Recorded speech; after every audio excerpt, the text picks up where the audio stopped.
My name is Harper Mitchell, and am 28 years old. I'm standing in my childhood kitchen in suburban Connecticut, holding a legal document that says I'm worth nothing to my family. My mother Diane just called me just a stockbroker playing with numbers while handing me the termination notice from the family trust fund. My father Warren, a real estate mogul who built an empire from nothing, stands by the window with his back to me, silent as always when it matters most. My younger brother Trevor leans against the marble countertop with a smirk that makes my blood boil because I know he orchestrated this whole thing.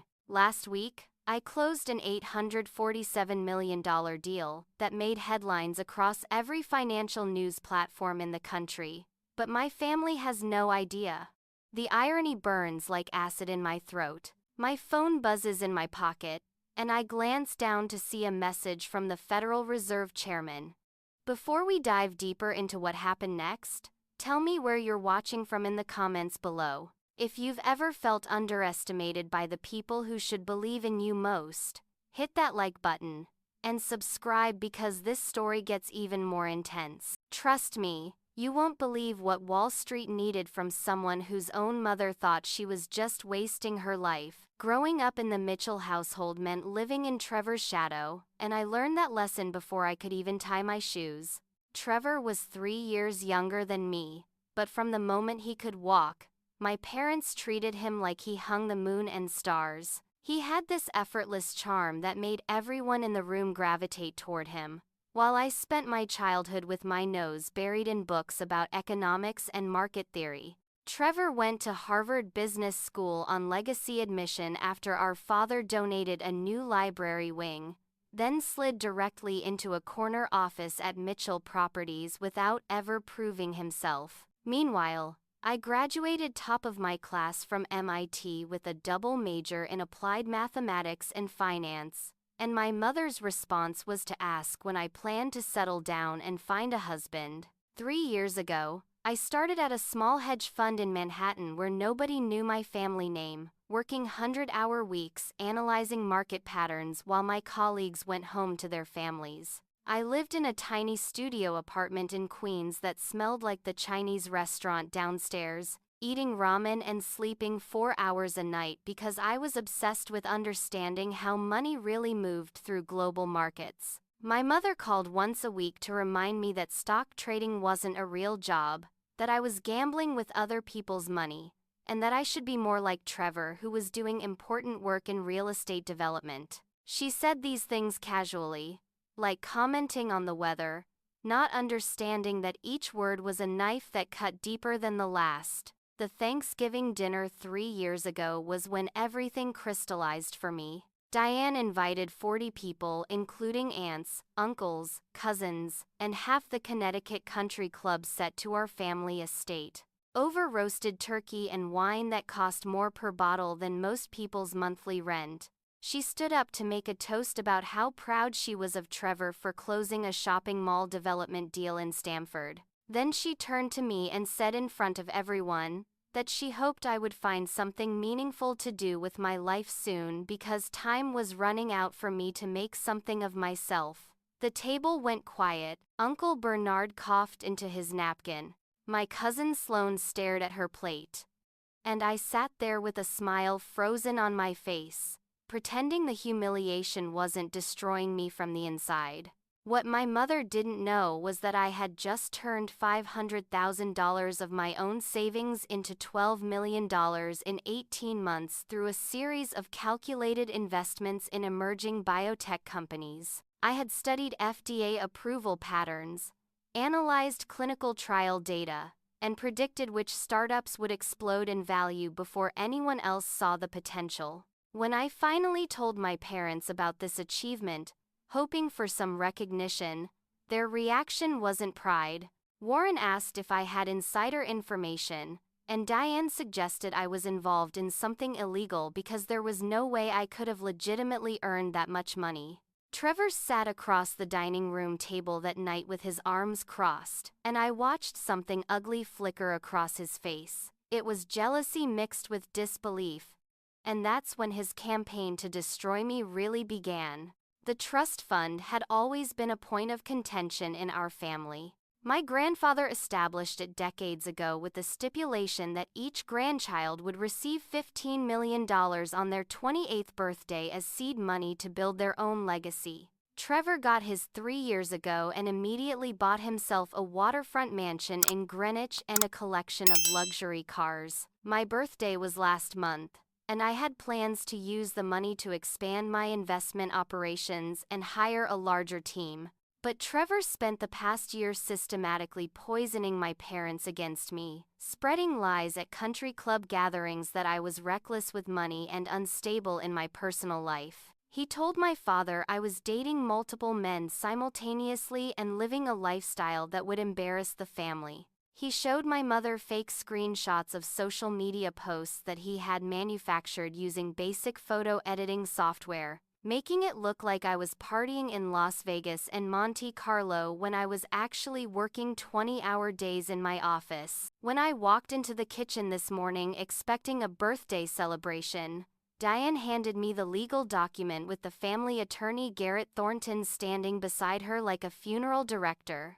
The paper stated in cold legal language that due to concerns about my judgment and lifestyle choices, the trustees had decided to withhold my inheritance indefinitely. Diana's words were even colder than the document. She said that until I got a respectable job and settled down with a proper husband from an appropriate family, I would get nothing from the Mitchell estate. She said I needed to learn the value of money and stability. She said this was for my own good. The rage that filled me in that moment was nuclear, but I kept my face perfectly calm because I had learned years ago that showing emotion to my mother was like showing blood to a shark. What Diane didn't know was that I had built a $2.3 billion portfolio without a single cent of family money. What Warren didn't understand was that I owned assets that dwarfed his entire real estate empire.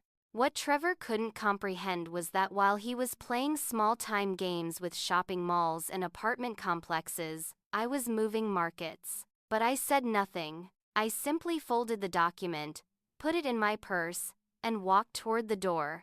Sometimes silence is the most powerful response you can give to people who expect you to beg. My real life exists in a completely different universe from my family's perception, and the contrast is so stark that sometimes I feel like I'm living in a spy novel. I am the founder and CEO of Apex Capital Management, a hedge fund that operates out of a corner suite on the 47th floor of a Manhattan skyscraper with floor-to-ceiling windows overlooking the Statue of Liberty. My office has a custom-built desk made from reclaimed wood, 6 monitors displaying real-time market data from every major exchange in the world, and a view that makes visiting clients literally gasp when they walk in. I built this empire from nothing, and every square inch of it represents a battle I won against people who underestimated me. My team consists of 15 brilliant analysts who are fiercely loyal because I pay them twice what they could make anywhere else and treat them like the geniuses they are. We have mathematicians from Princeton, computer scientists from Stanford, economists who left positions at the Federal Reserve because they wanted to work somewhere that actually innovated. Our track record is flawless. We haven't lost money in a single quarter for 3 years, which is a statistical anomaly in the hedge fund world where even the best managers have occasional down periods. My major accomplishment last year was predicting a tech market correction 6 months before it happened, moving my clients' assets into safe positions, and saving them $430 million while other funds bled value. My signature strategy combines artificial intelligence-driven analysis with human intuition, using machine learning algorithms to identify patterns in market behavior that human analysts miss, while still relying on experienced judgment to make final decisions. I have proprietary software that cost $8 million to develop, written by a team of former NASA programmers who now work exclusively for me. My client list is completely confidential, but it includes Fortune 500 CEOs, sovereign wealth funds from 3 different countries, and 2 members of European royalty who found me through word-of-mouth referrals. They trust me with their wealth because I have never given them a reason not to. And in the world of high finance, trust is more valuable than gold. My personal wealth stands at $2.3 billion in liquid assets, plus another $800 million in real estate holdings scattered across Manhattan, London, Singapore, and Sydney. I own my penthouse apartment outright, along with 4 other properties that I've never even visited because I bought them purely as investments. I could retire tomorrow and live in luxury for 10 lifetimes, but the work isn't about money anymore. It stopped being about money the day I made my first $100 million. Now it's about the intellectual challenge, the thrill of seeing patterns that others miss, the satisfaction of being right when everyone else is wrong. The question people always ask is why I kept this secret from my family, and the answer is complicated but ultimately simple. I wanted them to love me for who I was, not for what I had achieved or how much money I had accumulated. I wanted my mother to be proud of me because I was her daughter, not because I was rich. I wanted my father to respect my intelligence and drive without needing a bank statement to prove my worth. That desire now seems painfully naive, but it explained why I drove a modest car to family gatherings, wore simple clothes, and never mentioned the deals I closed or the clients I acquired. I was waiting for them to see me, really see me, without the distraction of wealth. My daily routine is brutal, but I thrive on it. I wake up at 4:30 every morning when the Asian markets are opening, spend an hour analyzing overnight trading patterns while drinking espresso and eating Greek yogurt with berries. I work out for 45 minutes with a personal trainer who comes to my apartment, then am in the office by 6 o'clock before most of New York City is even awake. I read research reports, talk to my analysts about emerging opportunities, make calls to contacts in London and Hong Kong, and monitor our positions across dozens of different asset classes. Most days I don't leave until 8 or 9 at night, and I spend my evenings reading academic papers about economics and market theory because the learning never stops. The loneliness of this life is something I don't talk about with anyone. Every relationship feels transactional in my world. When I meet someone new, I can never tell if they're interested in me or in what I can do for them. I stopped dating seriously 2 years ago after my last boyfriend admitted he had looked up my net worth online before our first date. I have acquaintances and colleagues but very few real friends. Because how do you explain to normal people that you're worrying about managing billions of dollars while they're stressing about making rent? My assistant Brooklyn Chen is probably the closest thing I have to a genuine friendship. But even she doesn't know about my family situation because I've kept those worlds carefully separated. Brooklyn noticed something was wrong this morning when I came into the office after the meeting with my family. I must have looked shaken because she immediately asked if I needed anything, her brown eyes filled with concern. I told her I was fine, just tired, and she nodded but didn't believe me. Brooklyn has worked for me for 2 years and she reads my moods better than anyone. She brought me coffee without asking and rescheduled my morning meetings to give me time to decompress. That small act of kindness almost made me cry, which shows how rattled I was by my mother's rejection. My penthouse apartment in Manhattan is 1,400 square feet of minimalist design overlooking Central Park. It has floor-to-ceiling windows, custom Italian furniture, a kitchen I never use because I eat most meals at the office, and a master bedroom with a view that people would kill for. But I barely spend time there. It's more like a hotel room than a home, a place to sleep between work sessions. I don't have photos on the walls or personal touches that make a space feel lived in. My housekeeper comes twice a week and she probably spends more time in the apartment than I do. The contrast between what I own and what I experience is stark. I can buy literally anything, but I have almost nothing that matters. My one indulgence is anonymous charitable giving, and last year, I donated $50 million to educational programs that teach financial literacy to underprivileged kids. Nobody knows it's my money except my accountant and the foundation directors who process the grants. I fund scholarships for girls who want to study mathematics and science, because I remember being a young woman in classrooms full of men who assumed I was less capable. I support programs that teach basic investing to communities that have been historically excluded from wealth-building opportunities. This giving is the part of my life that feels most meaningful, more meaningful than any deal I've ever closed. When my phone buzzed in my parents' kitchen with a message from the Federal Reserve Chairman, my first thought was that the timing couldn't be worse. The message was marked urgent and requested an emergency meeting to discuss a potential financial crisis. The Federal Reserve doesn't contact hedge fund managers for casual conversations. If they were reaching out to me, it meant something serious was happening in the global financial system. Something that required expertise beyond what their internal economists could provide. I looked at my mother standing in front of me, so certain of her judgments and so completely wrong about everything, and I realized that the institution that regulates all of Wall Street was asking for my help while my own family thought I was wasting my life. The irony was so sharp it could cut glass. 2 weeks passed after my disinheritance, and Trevor moved forward with his plan like a chess player who thought he was 10 moves ahead when he was actually walking into checkmate. His real motive wasn't just jealousy, though that was certainly part of it.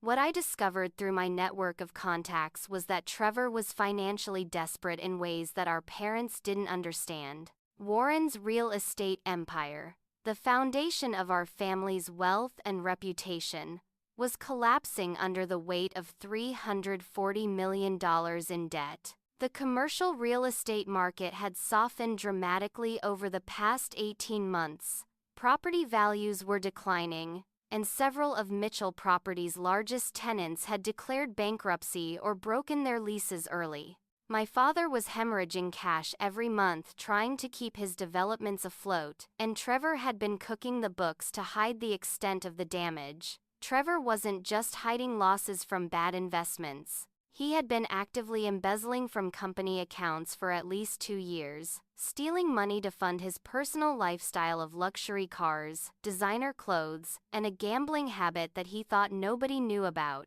I found out because one of my former MIT classmates worked in the accounting department at Mitchell Properties, and she reached out to me privately after noticing irregularities in the financial statements. She didn't know we were related at first, but when she realized I was Warren Mitchell's daughter, she felt obligated to tell me that someone in the family was stealing. The amounts were staggering. Trevor had taken $85 million through fake vendor payments, inflated construction costs, and outright theft from accounts he had access to as the company's chief operating officer. His accomplice in this scheme was Garrett Thornton, the family attorney who had stood in my parents' kitchen while my mother disinherited me. Garrett had helped Trevor fabricate evidence of my supposed reckless behavior, creating a narrative that justified cutting me out of the trust fund. They needed my $15 million to cover Trevor's theft temporarily, to plug the hole in the accounts long enough for Trevor to figure out a more permanent solution. The fake documentation they created was sophisticated enough to fool my parents, who wanted to believe the worst about me anyway. There were photoshopped images of me at casinos in Atlantic City and Las Vegas, places I had never been. There were forged bank statements showing massive losses from bad investments, accounts that didn't actually exist. There were manufactured text messages between me and various men, suggesting I was living some kind of wild lifestyle that would embarrass the family name. Diane believed everything without question because it confirmed her existing biases about me. She had already decided I was a disappointment, so evidence of my supposed failures just validated what she thought she knew. Warren was more skeptical initially, but Trevor played on his fears about family reputation and legacy, convincing him that I was a liability who needed to be controlled. The psychological manipulation was expert level, and I had to admit that Trevor had skills I hadn't appreciated before. He understood our parents' insecurities and pressure points, and he exploited them ruthlessly. Trevor's next move was to contact my early investors, the people who had backed Apex Capital Management when I was first starting out and nobody had heard of me. His pitch was that I was mentally unstable and financially reckless, that he was concerned about my ability to manage their money responsibly, and that they should move their assets to Mitchell Properties where they would be in safer hands. It was a brazen attempt to poach my clients, and it failed spectacularly. My investors laughed him out of their offices. One of them, a billionaire tech entrepreneur named Marcus Sheffield, recorded the conversation and sent it to me with a note that said Trevor was either delusional or desperate. Marcus asked if I needed help dealing with my family situation, and I told him I had everything under control even though I definitely did not. When I discovered this betrayal through my network of contacts, I felt something crack inside my chest. This wasn't just business competition or sibling rivalry anymore. Trevor was actively trying to destroy everything I had built, and he was willing to lie and manipulate to do it. My head of security, Dale Patterson, was a former FBI agent who specialized in corporate fraud investigations. I hired him 2 years ago after a minor incident with a stalker, and he had been worth every penny of his substantial salary. Dale presented me with a complete dossier on Trevor's activities, including bank records, email communications, phone logs, and video surveillance. The evidence was overwhelming and damning. I faced an impossible dilemma. I could expose Trevor and send him to prison for embezzlement and fraud, but doing so would destroy my father's company and devastate my mother. Warren had spent 40 years building Mitchell Properties from a single apartment building into a major regional developer. Hundreds of employees depended on the company for their livelihoods. If the truth came out about Trevor's theft and the company's financial instability, investors would flee, creditors would call their loans, and the whole empire would collapse within weeks. My father would lose everything he had worked for, and the shame would probably kill him. Despite everything my family had done to me, I still loved my father. I couldn't be the one to destroy him. But Trevor wasn't satisfied with stealing from the company and trying to poach my clients. He escalated his campaign by planting a story with a financial gossip blogger who had a reputation for publishing unverified rumors about Wall Street personalities. The blog post suggested that I was under investigation by the Securities and Exchange Commission for possible insider trading violations. It was completely false, entirely fabricated, but the blogger had a large following and the post spread quickly through social media. Suddenly my phone was ringing with concerned calls from smaller clients, people who didn't know me as well and were worried about their investments. 3 clients panicked and withdrew their money, pulling $47 million in assets under management. It was a body blow to my business and my reputation. My team rallied immediately. Brooklyn worked 18-hour days contacting every client personally to assure them that the rumors were baseless. My analysts prepared detailed reports showing our performance history and compliance record. My general counsel drafted cease and desist letters to the blogger and threatened legal action if the post wasn't removed. Within 72 hours, we had contained most of the damage, but the episode showed me how vulnerable I was to attacks on my reputation. In finance, perception is reality. If people think you're under investigation, it doesn't matter whether it's true. The stain on your reputation can be permanent. Brooklyn suggested fighting back publicly, releasing a statement that exposed Trevor's lies and defended my integrity, but I refused because going public would mean revealing my wealth to my family, and I wasn't ready for that conversation yet. My strategy was to let Trevor dig his own grave while I focused on the Federal Reserve meeting and my actual work. I believed that eventually the truth would come out, that Trevor's schemes would collapse under their own weight, and that patience was my best weapon. Looking back, I realize I was still hoping for some kind of reconciliation with my family, still believing that if I just handled everything perfectly they would eventually see me for who I really was. The personal cost of this period was devastating. I didn't sleep for 3 days straight, surviving on espresso and stubborn determination. My hands shook during client calls. I developed a stress headache that felt like someone was driving a spike through my skull. I lost 8 pounds in 2 weeks because I forgot to eat meals. Brooklyn started bringing me protein shakes and forcing me to drink them while she watched, treating me like a child who needed supervision. My therapist, Dr. Patricia Ramos, told me I was experiencing acute stress and needed to take time off. But I couldn't afford to show weakness when Trevor was actively trying to destroy me. I had to be stronger than the attacks, more resilient than the lies, better than the people who wanted to see me fail. The meeting at the Federal Reserve Bank of New York took place in a windowless conference room on the 8th floor, the kind of generic institutional space with beige walls and fluorescent lighting that could have been anywhere. But the people around the table were anything but generic. Fed Chairman Roland Blackwell sat at the head with his silver hair and rimless glasses, looking every inch the central banker who controlled the flow of money through the American economy. The Treasury Secretary attended by video conference, her face displayed on a large screen at the end of the room.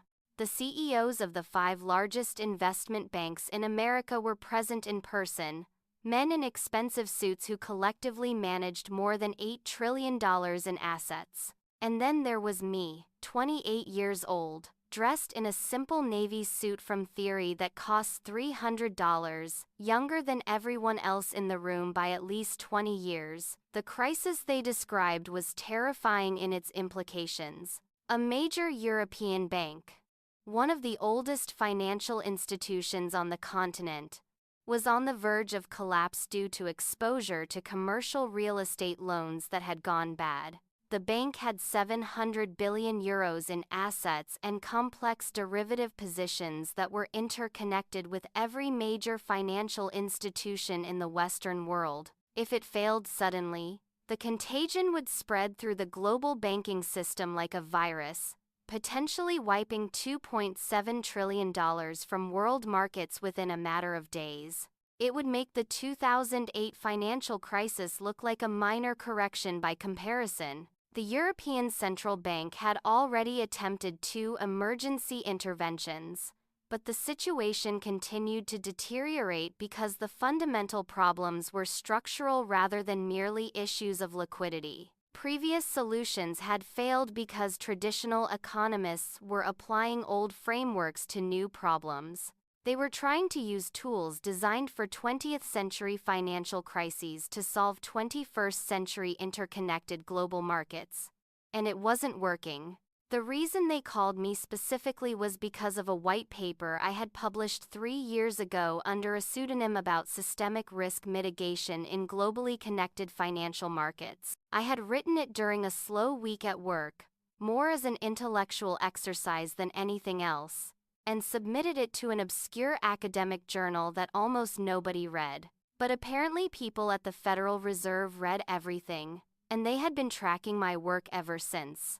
Chairman Blackwell revealed something that shocked me. They had known my real identity for 2 years, had been watching my fund's performance, and had been quietly vetting me for exactly this kind of emergency consultation. The Fed keeps lists of outside experts who might be needed during crisis situations, and I had been on that list without knowing it. The room's reaction to my presence was mixed at best. Some of the executives nodded at me with professional courtesy, recognizing that the chairman wouldn't have brought me in without good reason. But others, particularly the older men who had spent decades climbing to their current positions, looked at me with barely concealed resentment. I could read their thoughts on their faces. Who was this girl? What could she possibly know that they didn't?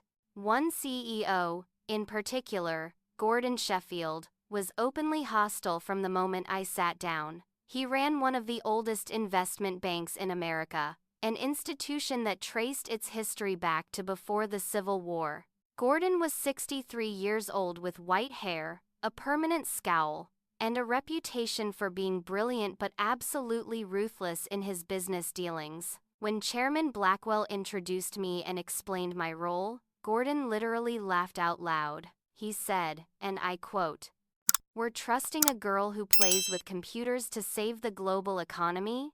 His tone dripped with contempt, the kind of casual misogyny that was supposedly extinct in modern finance, but actually thrived in corners where powerful men felt threatened. My response was calculated and cold. I had dealt with men like Gordon my entire career, men who assumed I was less capable because of my age and gender, men who needed to be put in their place with precision rather than emotion. I looked directly at him and said that his bank's liquidity position was weaker than he was publicly disclosing, that he had significant exposure to the same European commercial real estate market that was causing the crisis, and that without intervention, his institution would face a liquidity crisis within 6 months.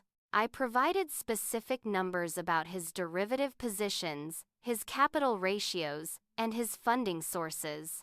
Gordon's face went from red to pale white in about 10 seconds. Everything I said was accurate, based on publicly available information that I had analyzed through my proprietary models. It was also classified information from his board meetings that he thought was secret. The fact that I knew it, and that I knew it in such detail, made him realize I was not someone to underestimate. The next 3 hours were intense beyond anything I had experienced in my career.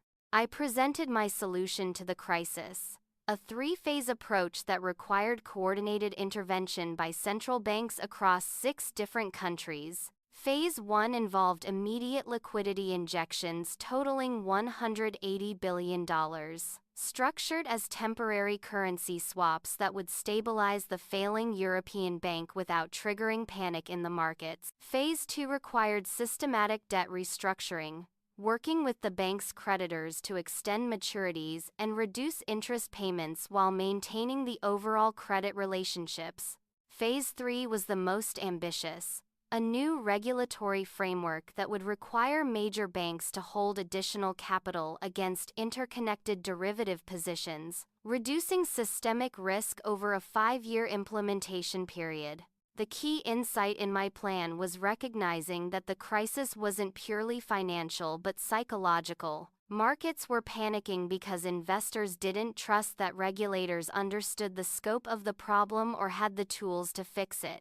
My solution addressed both the immediate liquidity issues and the longer-term structural problems, sending a signal to markets that authorities were ahead of the crisis rather than reacting to it. The estimated cost was $180 billion in central bank interventions, a massive number by any standard, but it would prevent $2.7 trillion in market losses, making it one of the most cost-effective crisis interventions in history if it worked.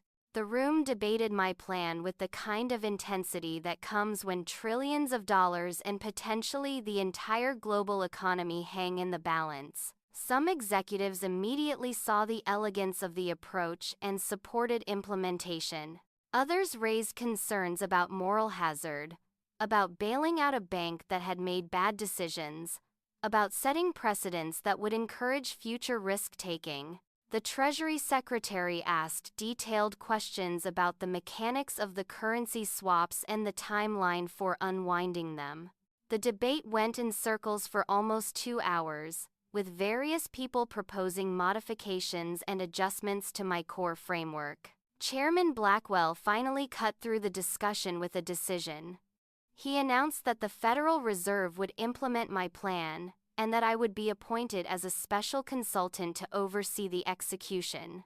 My new title was Special Consultant to the Federal Reserve on Systemic Risk, and my compensation would be $1 per year, because regulations prohibited paying outside consultants substantial sums for this kind of work. The $1 a year salary was actually perfect for me because I didn't need the money, and the prestige of the role was incalculable. Being the person who saved the global financial system at age 28 would cement my reputation forever. I had one condition before accepting, and it was non-negotiable. Everything about my role had to remain completely confidential. No press releases, no public acknowledgement, no statements to the media. I would work behind the scenes and the Federal Reserve would take public credit for the plan. Several people around the table looked confused by this request because most consultants would kill for the publicity that comes with this kind of high-profile success. But I had my reasons for staying anonymous. If my role became public knowledge, my family would find out everything, and I wasn't ready for that confrontation yet. As the meeting broke up and people gathered their materials, Gordon Sheffield approached me with his hand extended. His earlier hostility had transformed into grudging respect, and he apologized for his initial comments. He said he had underestimated me and that he would remember not to make that mistake again. Then he made me an offer. He said that whatever I needed, whenever I needed it, I should call him directly and he would make it happen. In the world of high finance, that kind of commitment from someone like Gordon was worth more than money. It was access, influence, and power. I had just added one of the most powerful bankers in America to my network of allies. But as people filed out of the conference room, one executive stopped to chat and casually mentioned that he had seen something on a financial gossip blog about me being under SEC investigation. His tone was friendly and concerned rather than accusatory, but my stomach dropped. Trevor's lie was spreading to the highest levels of finance, reaching people whose opinions mattered. If the rumor continued to spread unchecked, it would undermine my credibility even as I was working to save the global economy. I needed to deal with my brother, and I needed to do it soon. But first I had to focus on implementing the crisis plan and making sure it actually worked. The morning after the Federal Reserve meeting, I woke up in my penthouse at 5 a.m. to 17 missed calls on my phone. My heart was pounding before I even checked the messages because 17 missed calls meant something had gone very wrong. The voicemails were from Brooklyn, from my general counsel, from Dale Patterson, and from several clients. The theme was consistent. People were panicking, and they needed to talk to me immediately.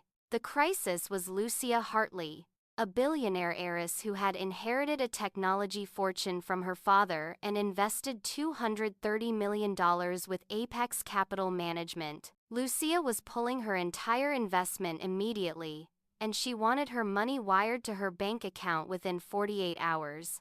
Her stated reason was that her family's advisors had reviewed the SEC investigation rumors and concluded that the reputational risk was too high. They were concerned that my legal troubles, which didn't actually exist, might somehow contaminate her family's wealth. It was completely irrational but also completely understandable in the paranoid world of ultra-high net worth clients who could afford to be cautious. I spent the entire day in emergency damage control mode, taking personal meetings with my top 10 clients to assure them that the rumors were baseless and that their investments were completely safe. I brought detailed performance reports, compliance documentation, letters from our independent auditors, and testimonials from our longest tenured clients. Most of the meetings went well. People who knew me and had worked with me for years understood that the gossip blog post was garbage. But 2 additional clients, both newer relationships where I hadn't yet built complete trust, decided to withdraw their money as a precautionary measure. I lost $190 million in assets under management in a single day, which translated to roughly $6 million in annual fee revenue. It was painful but not fatal to my business. Apex Capital Management was strong enough to survive losing a few clients, but the psychological impact was devastating because I had never failed to retain a client before. Trevor's next attack was more personal and more vicious. He contacted my landlord, or rather the company that owned my building, which happened to be managed by one of my father's business associates from his country club. Trevor fabricated a story about me being involved in illegal activities, suggesting that I was under criminal investigation and that the building ownership should be concerned about reputational damage. He tried to get me evicted from my own apartment, which would have been humiliating and disruptive.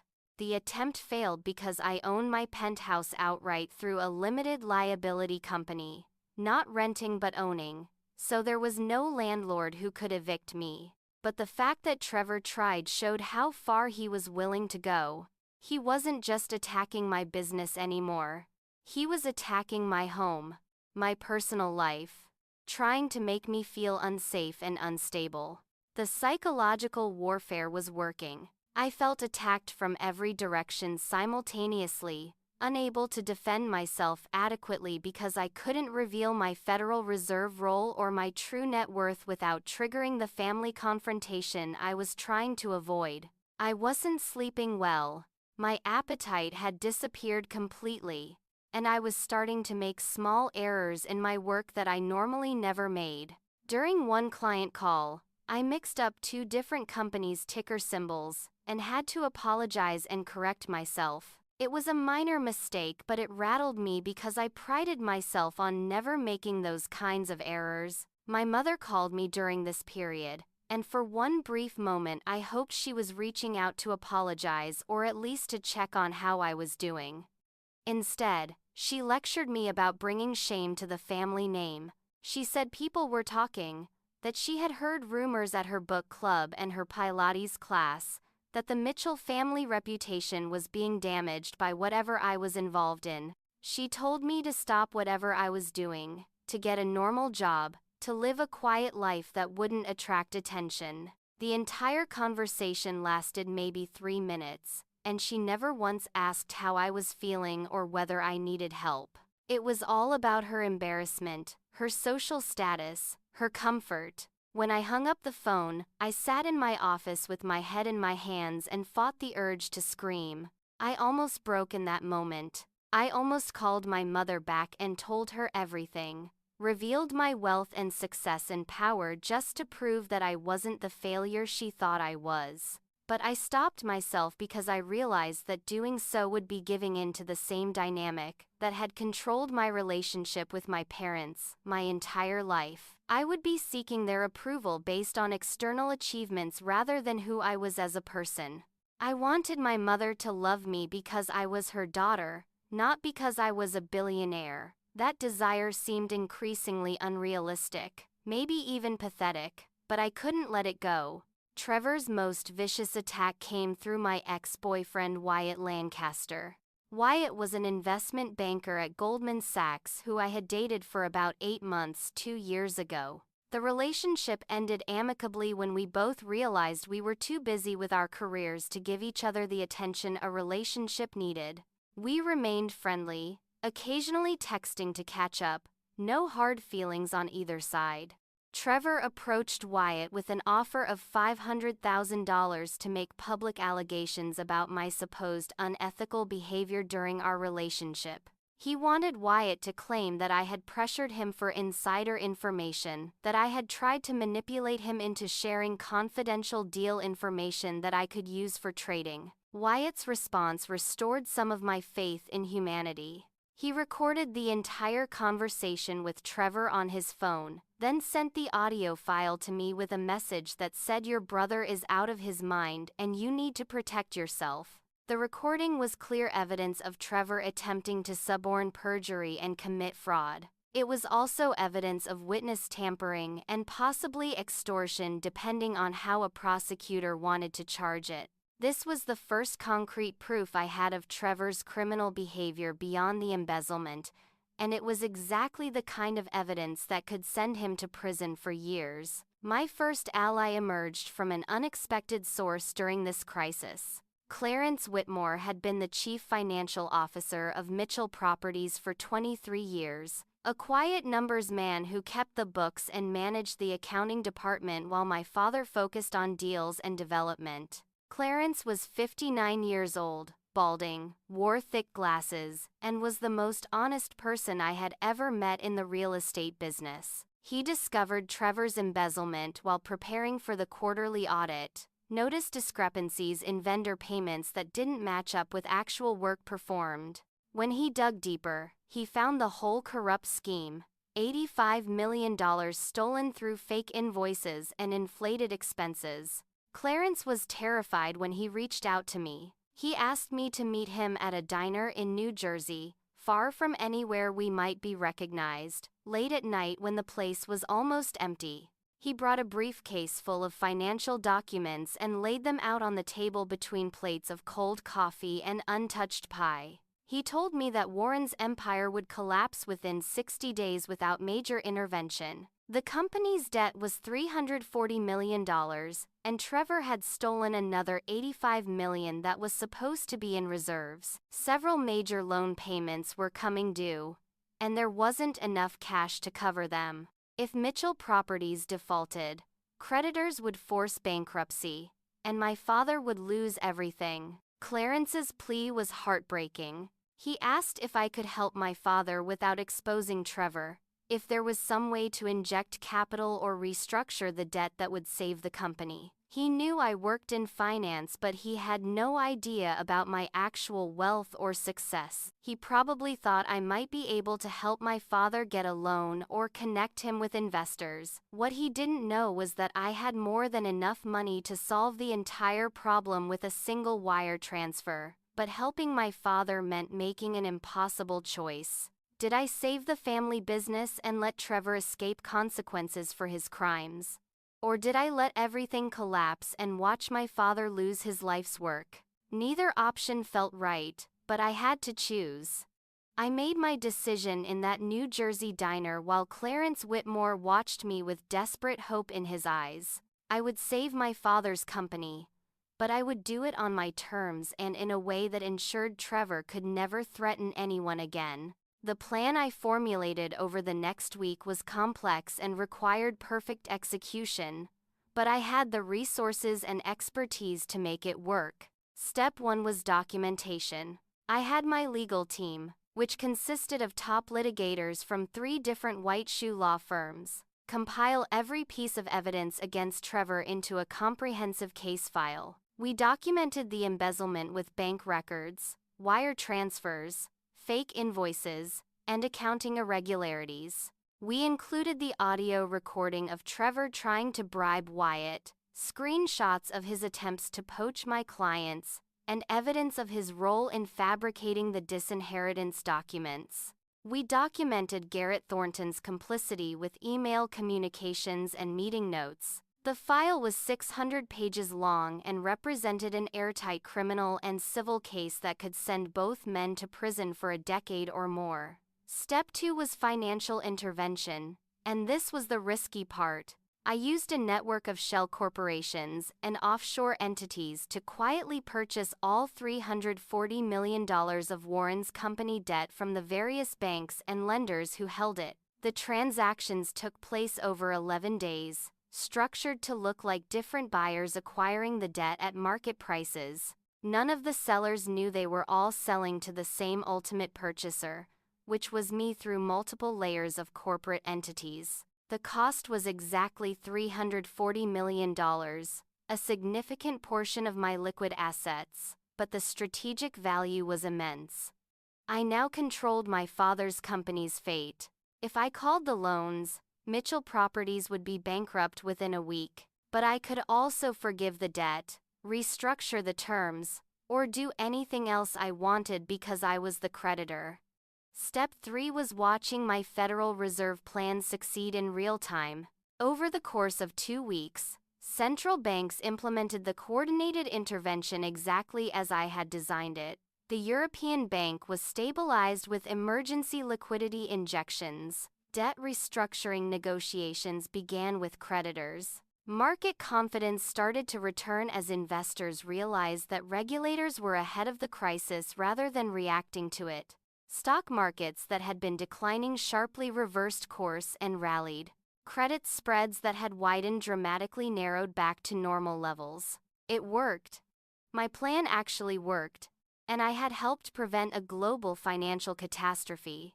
The chairman of the Federal Reserve sent me a personal note thanking me for my service, and reading those words gave me more satisfaction than any amount of money ever had. The financial media noticed that something unusual had happened, but they couldn't figure out exactly what. There were articles speculating about an anonymous consultant who had advised the Fed, stories about a mystery advisor who saved global markets, but nobody could identify who this person was. One Forbes journalist named Nina Castellano got closer to the truth than anyone else. She started investigating by interviewing people who had been in the room during various Fed meetings, piecing together clues about who the consultant might be. She narrowed her list of suspects to 3 people, including me, and she reached out through my publicist requesting an interview.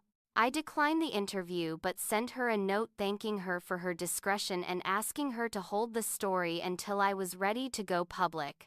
My dilemma was that if my Federal Reserve role became public knowledge, my family would immediately know about my success and my wealth.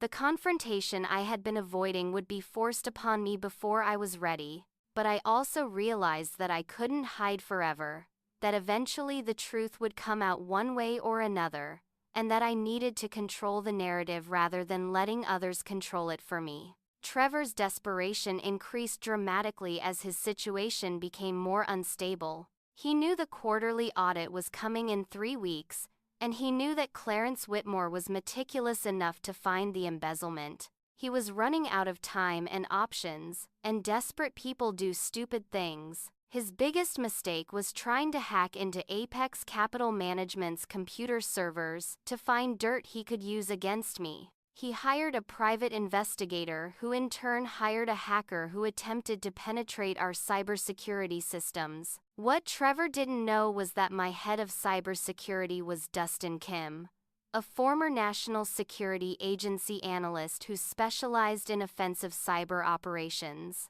Dustin's systems detected the intrusion attempt within seconds, traced it back to its source in real time, and collected extensive evidence of the attack, including video footage from Trevor's laptop camera showing him giving instructions to the hacker. This was a federal crime under the Computer Fraud and Abuse Act, potentially carrying a sentence of 10 years in prison. Combined with the embezzlement and the attempted bribery of Wyatt, I now had enough evidence to send Trevor to prison for 20 years if I wanted to prosecute him to the fullest extent. But here's what people don't understand about family dynamics. Even when someone has hurt you repeatedly, even when they've tried to destroy everything you've built, there's still a part of you that remembers who they used to be. I remembered Trevor as a little kid, 7 years old, crying because he fell off his bike and skinned his knee. I remembered teaching him how to play chess when he was 9. Watching his face light up when he finally understood strategy. I remembered defending him against bullies in middle school even though he never defended me against our parents' criticism. Family loyalty is complicated and irrational, and it held me back from doing what I logically should have done. While I wrestled with these decisions, my professional life reached new heights. Apex Capital Management not only recovered the clients I had lost but added 5 new major accounts worth a combined $420 million. Total assets under management reached $4.7 billion, making us one of the fastest-growing hedge funds in the country. My personal net worth increased to $2.8 billion as my own investments appreciated. I was more successful than I had ever been, but the success felt hollow because I was still hiding who I was from the people whose opinions mattered most to me. Gordon Sheffield, the investment bank CEO who had initially dismissed me at the Fed meeting, became an unexpected ally. He called me personally to apologize again for his initial reaction and to offer his support for whatever I needed. He told me that in 40 years in finance, he had never seen anyone as talented as I was, and that the industry needed more people like me. Coming from someone of his stature and experience, that compliment meant more than he probably realized. He offered to invest his personal wealth with Apex Capital Management, $100 million that would make him one of my largest individual clients. Late one night, I stood in my office looking out at the Manhattan skyline with all its lights reflecting off the glass and steel towers. I thought about everything I had built and everything I still wanted. I had professional success beyond my wildest dreams. I had wealth that could sustain multiple generations. I had the respect of the most powerful people in global finance. But I didn't have what I had wanted most, which was my family's authentic love and acceptance. I realized in that moment that I needed to stop waiting for them to see me and start demanding that they look. I called my mother on a Tuesday morning and told her I wanted to have dinner with the family that Friday night. She sounded surprised because I hadn't initiated contact with her in months, but she agreed immediately, probably hoping I was ready to apologize and accept her terms for reinstatement in the family. I could hear the satisfaction in her voice, the assumption that I had finally learned my lesson, and was coming back broken and ready to comply. She had no idea what was actually coming. Friday evening arrived with the kind of autumn weather that makes Connecticut beautiful, the leaves turning gold and red, the air crisp and clean. I drove to my parents' house in my car, which was a $240,000 Bentley Continental GT that I usually kept garaged because it attracted too much attention. But tonight I wanted them to notice. I wanted every detail to tell a story that contradicted their assumptions. I parked in the circular driveway next to Trevor's Mercedes and my father's Range Rover, and I sat in the car for 2 full minutes gathering my courage before walking to the front door. The house looked exactly as it always had, a colonial-style mansion with white columns and black shutters, the kind of house that said old money and established success. I had grown up in this house, played in that yard, climbed those trees, but I had never felt like I truly belonged here. Tonight I was going to either repair that feeling or destroy it completely. There was no middle ground left. Dinner started with the awkwardness you would expect from a family that hadn't properly communicated in months. My mother served roasted chicken with vegetables and her famous garlic mashed potatoes, the same meal she made for every important family gathering.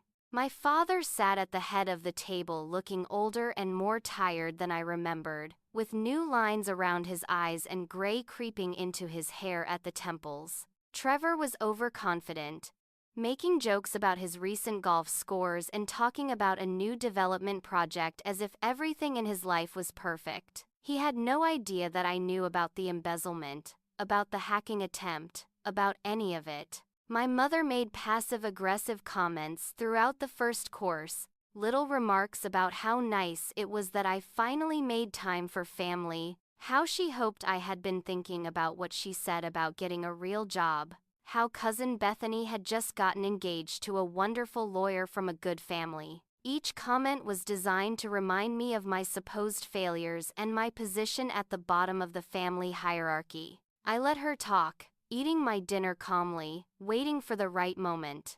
Halfway through the main course, my phone rang. I had set this up deliberately, timing it perfectly. The caller ID showed Federal Reserve Board of Governors, and I answered it in front of everyone, breaking my mother's strict rule about no phones at the dinner table. Chairman Blackwell's voice was clear enough that everyone at the table could hear him if they were paying attention. He said that the President of the United States wanted to personally thank me for my work preventing the recent financial crisis, and that I was invited to the White House on Tuesday for a private meeting in the Oval Office. I thanked him, confirmed the appointment, and hung up. The silence at the table was absolute. My mother's fork was frozen halfway to her mouth. My father had stopped cutting his chicken and was staring at me. Trevor's face had gone pale, his confident smirk replaced by confusion and growing fear. Into that silence, my mother finally spoke. She asked who that was and why I would be going to the White House. Her tone suggested she thought it was some kind of joke or misunderstanding, that there was no way her disappointing daughter could actually be invited to meet the president. I could have been gentle with my response. but I was done being gentle with people who had spent years dismissing me. I said it was just work stuff, my tone casual, as if meeting with the president was something I did regularly.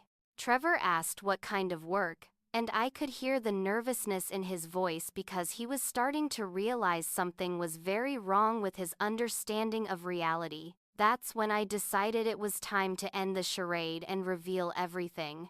I started with Trevor's crimes because I wanted him to understand that I knew everything before I revealed my own success. I pulled out a folder from my bag and placed it on the table, opening it to show bank statements, wire transfer records, fake invoices, and accounting reports.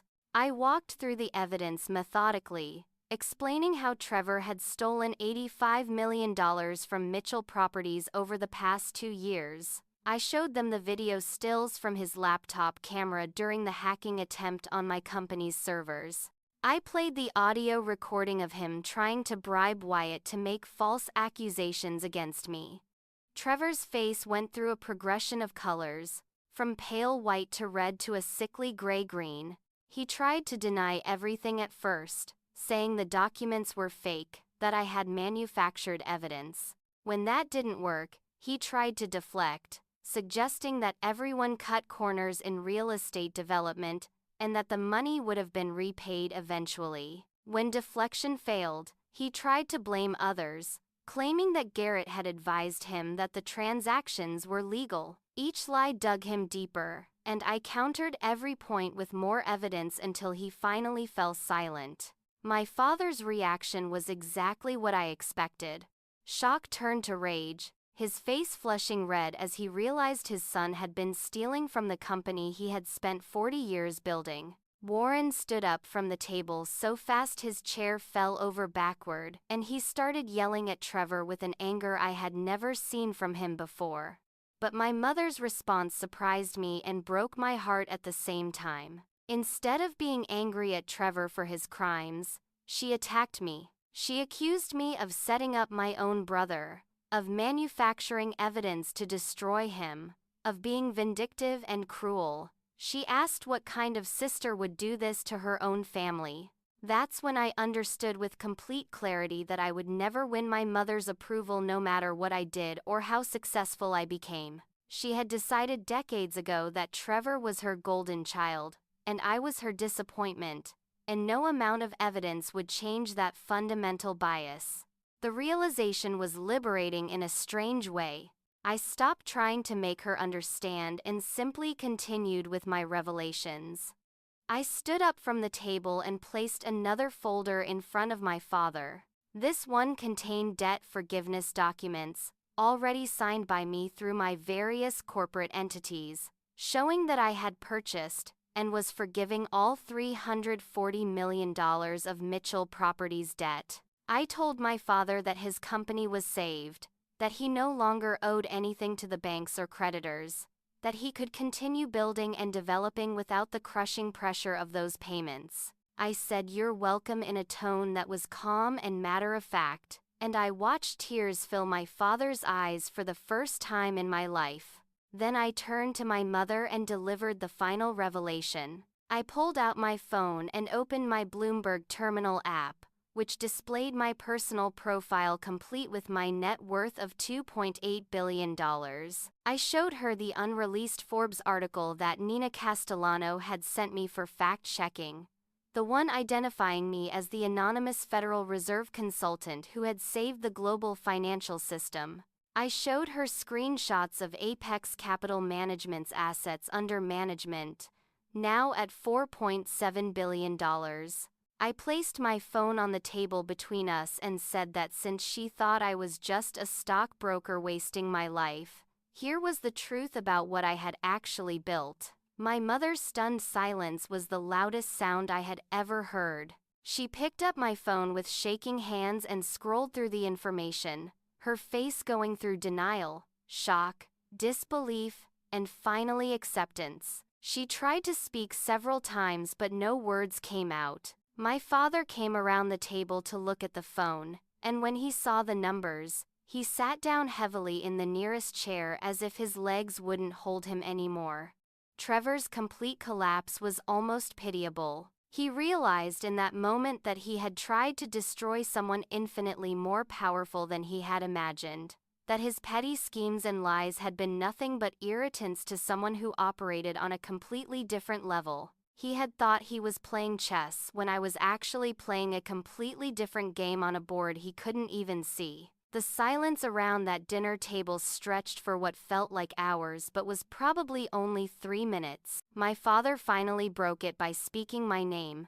"Just Harper," said softly like he was seeing me for the first time. He apologized, his voice cracking with emotion, admitting that he had been a coward for not defending me against my mother's criticism and Trevor's manipulation. He told me he had always known I was brilliant, that he had watched me solve complex math problems in elementary school and read economics books in middle school when other kids were reading novels. He said he had always been proud of me, but that his wife's opinion had mattered more to him than the truth, and that made him ashamed of the father he had been. Warren's confession was painful to hear because it confirmed what I had always suspected. He had failed me not out of ignorance but out of weakness, choosing the path of least resistance rather than standing up for what he knew was right. His shame was genuine and devastating, the tears rolling down his face as he admitted to failing me as a father.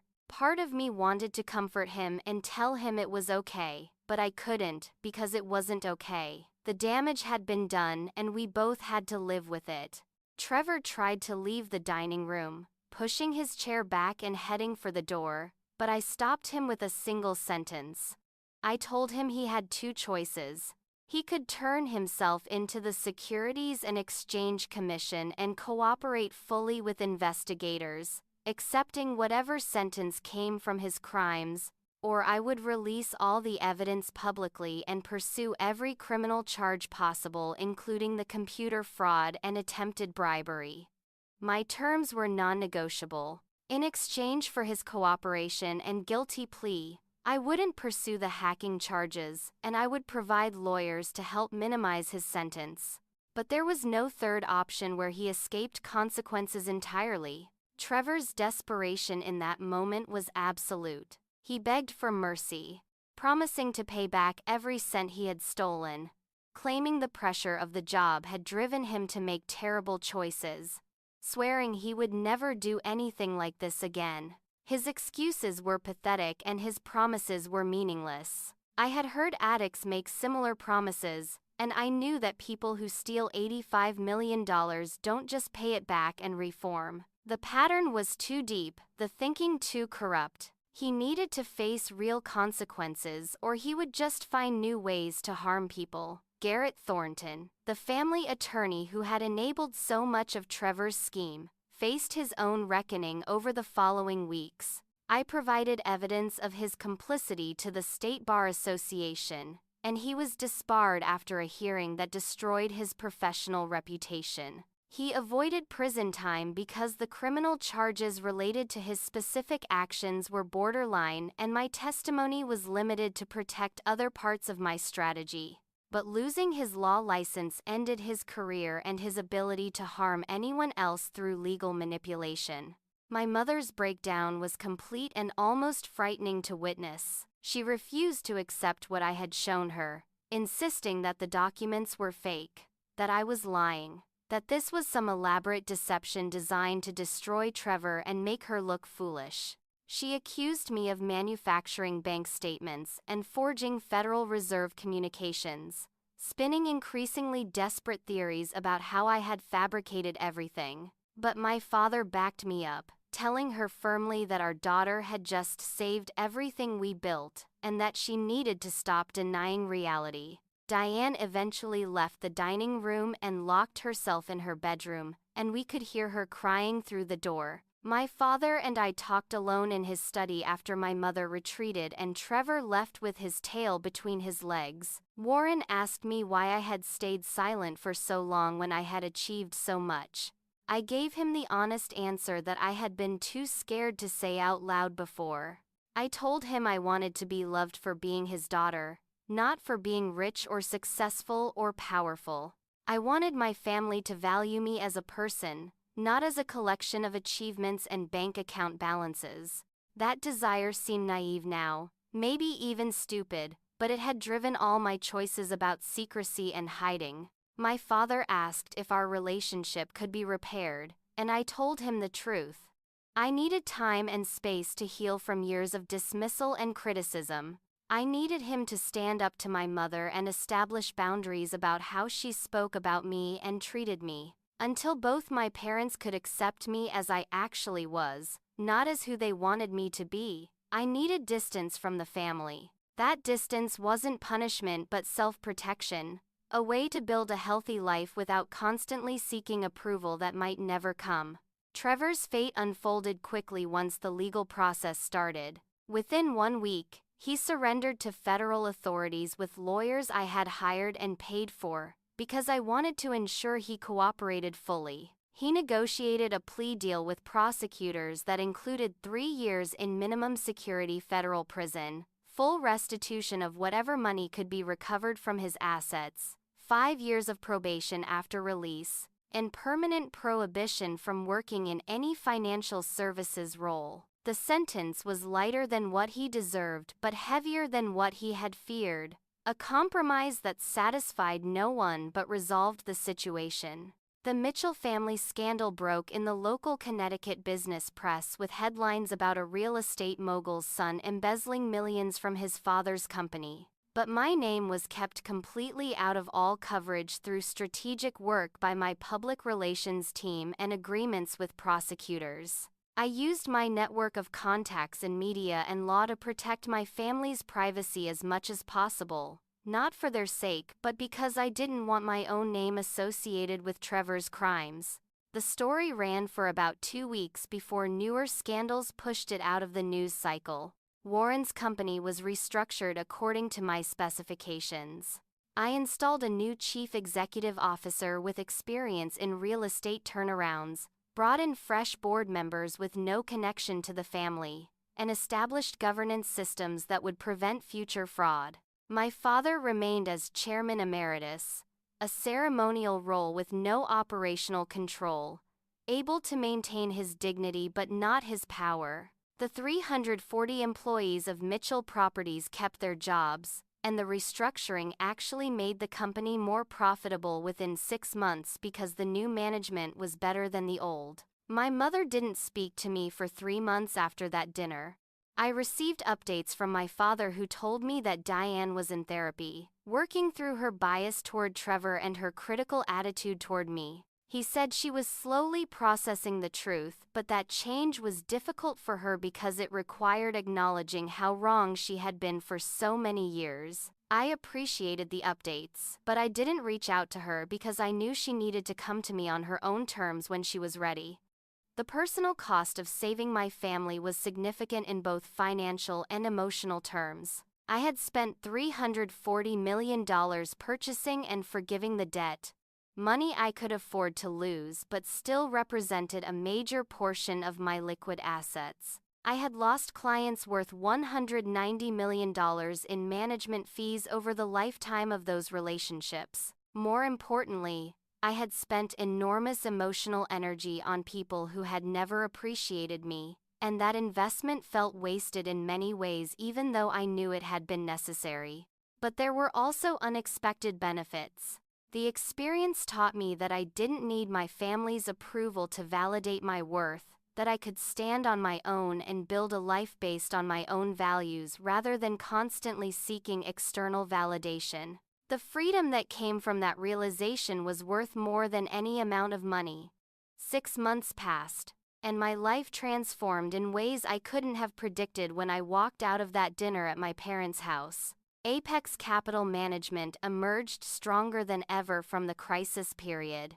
Not only did I recover every client I had lost, but I added 5 new major accounts, including Gordon Sheffield's personal wealth and 2 sovereign wealth funds that had been watching my performance for years. My total assets under management reached $4.7 billion, making Apex one of the top 20 hedge funds in the country. My personal net worth climbed to $2.8 billion as my investments appreciated and the value of my company increased. By any objective measure, I had achieved success beyond what most people could imagine in an entire lifetime. My Federal Reserve consultancy continued on an ongoing basis with regular meetings and occasional crisis interventions. The White House meeting happened as scheduled, and sitting in the Oval Office while the president thanked me personally for preventing a global financial catastrophe was surreal in the best possible way.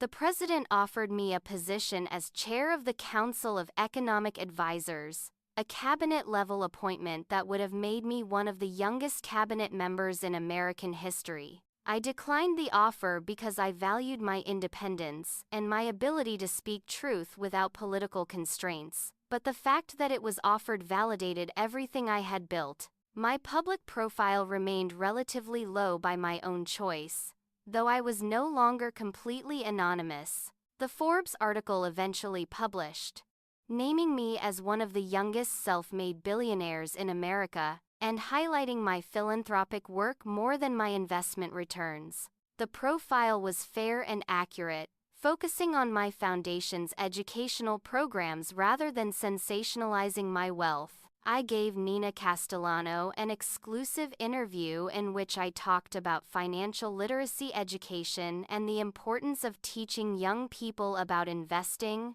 carefully avoiding any discussion of my family situation or personal life. I made significant personal changes during those 6 months, starting with hiring a therapist who specialized in family dynamics and childhood trauma.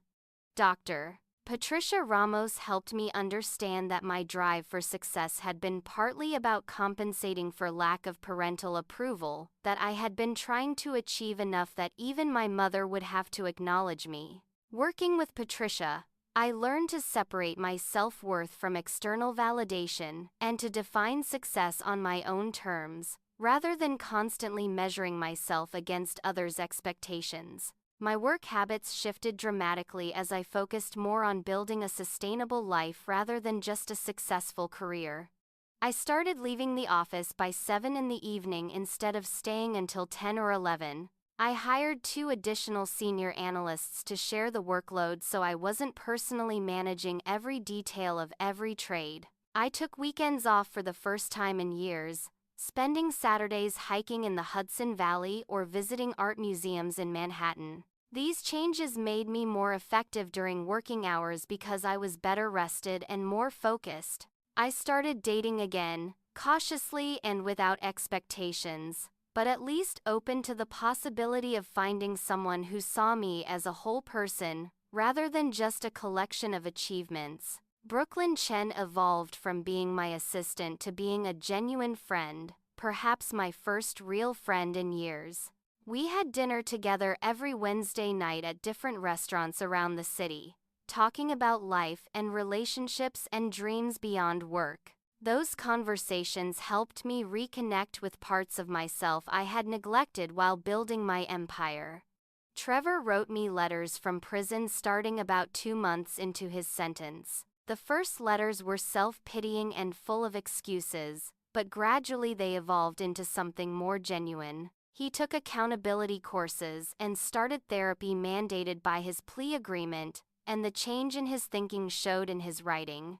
His most recent letters expressed genuine remorse and understanding of how his actions had harmed people, taking responsibility without making excuses. I wrote back occasionally, brief notes that were guardedly optimistic about his potential for change but realistic about the damage he had done. Rebuilding trust would take years if it happened at all, but I was willing to leave that door open.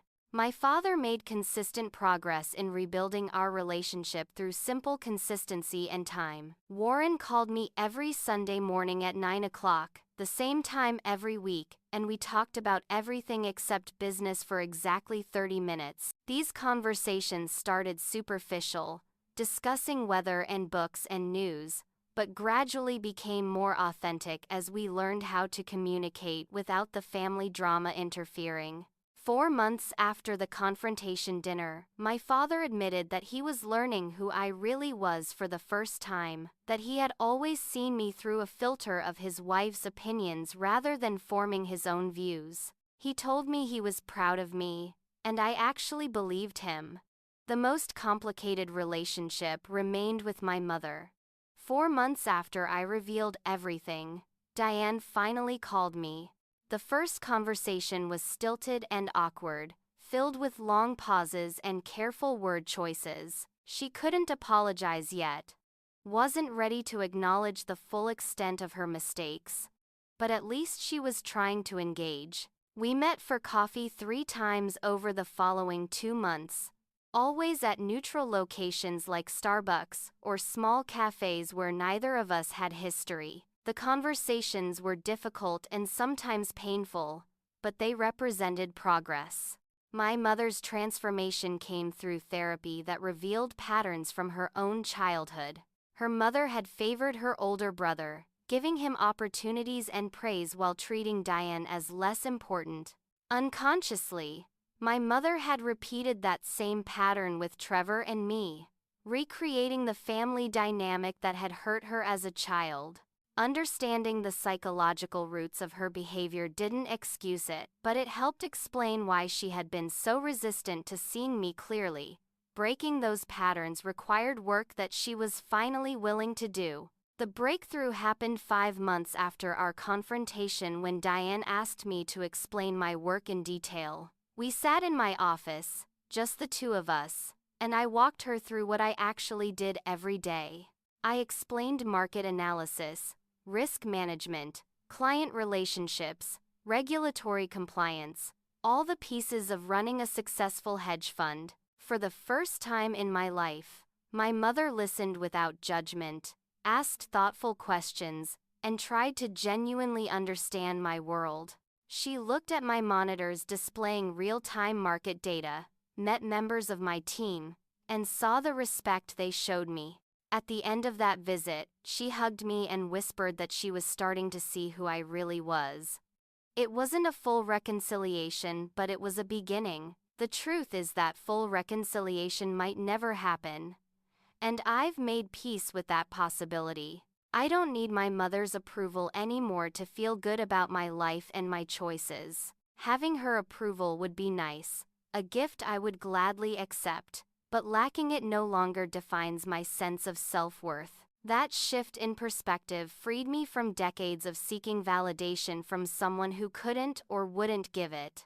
I expanded my philanthropic work dramatically, establishing the Mitchell Foundation for Financial Literacy with an annual budget of $75 million. The foundation focuses specifically on teaching underprivileged young women about investing and wealth building, providing scholarships, mentorship programs, and educational resources.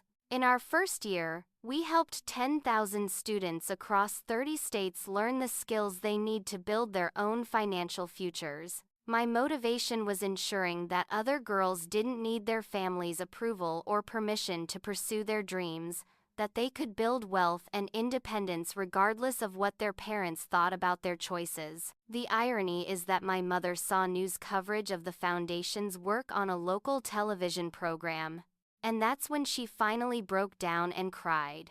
Warren told me later that watching the news story about my philanthropy helped Diane understand my heart in a way that seeing my bank balance never could.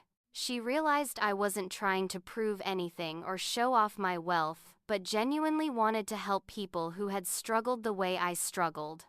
That understanding opened something in her that had been closed for decades. I received a package at my office 6 months after the confrontation dinner. Inside was a handwritten letter from my mother, 3 pages long on her personal stationery, written in the elegant cursive she had learned as a girl. The letter was a full apology, acknowledging every hurt she had caused, every dismissive comment, every time she had chosen Trevor over me without justification. She admitted that she had been wrong about who I was and what I was capable of, that she had let her own insecurities and biases blind her to my actual abilities and character. The last line of the letter said, "I see you now, Harper, and am sorry it took me so long. I love you." I cried when I read those words, not tears of sadness but tears of release, like something heavy I had been carrying for years finally lifted from my shoulders. I didn't need the apology to move forward with my life because I had already learned to be okay without it. But receiving it healed something deep inside me that I hadn't realized was still wounded. That afternoon, I called my mother and we talked for 2 hours, the longest conversation we had ever had as adults. It wasn't perfect. Old patterns surfaced occasionally, moments where she started to criticize before catching herself, but we worked through the difficult moments together, and the difference was that both of us were trying now instead of just me trying, while she judged. I shared my philosophy with students at the Mitchell Foundation during our annual conference, standing in front of 200 young women who reminded me of myself at their age. I told them that their worth isn't determined by who validates them but by who they choose to be when no one is watching. I explained that success means nothing if you compromise who you are to achieve it, that building wealth is meaningless if you lose yourself in the process. I encouraged them to define success on their own terms rather than accepting someone else's definition, to build lives that feel authentic rather than just impressive. The closing image of this chapter of my life is simple but meaningful. I closed my laptop at 6 o'clock on a Friday evening, something I would never have done a year earlier, and left my office to meet my parents for dinner. Not at their house where old power dynamics might resurface, but at a neutral restaurant in Manhattan where we could meet as equals. The dinner was my mother's idea, her way of showing she was willing to enter my world rather than always expecting me to come to hers. We would eat together, talk about our lives, navigate the complicated process of rebuilding our family on new terms based on honesty and mutual respect rather than old hierarchies and assumptions. As I walked out of my office building into the autumn evening, I thought about everything that had happened and everything I had learned. I became a billionaire before I turned 30, achieved success that most people only dream about, saved the global financial system, and built an empire that will last long after I'm gone. But I'm just now learning what it means to be truly wealthy. Real wealth isn't measured in dollars or assets under management. It's measured in authentic relationships, in freedom from the need for external validation, in the ability to sleep peacefully knowing you've lived according to your own values. That's the kind of wealth that actually matters, and it's the kind I'm finally beginning to possess. So let me ask you something. Have you ever had to prove yourself to people who should have believed in you from the start? Have you ever hidden your success because you wanted to be loved for who you are rather than what you've achieved? Drop your thoughts in the comments because I love reading your stories. And your experiences might help someone else who's going through something similar right now. If this story resonated with you, hit that like button and share it with someone who needs to hear that their worth isn't determined by other people's opinions. And make sure you subscribe to the channel because we share stories every week about people who overcame impossible odds to build extraordinary lives. Thank you so much for watching. And I hope you remember that you're valuable exactly as you are, regardless of whether anyone else sees it yet. May you find the courage to be yourself even when it costs you approval, and may you build wealth that goes far deeper than money.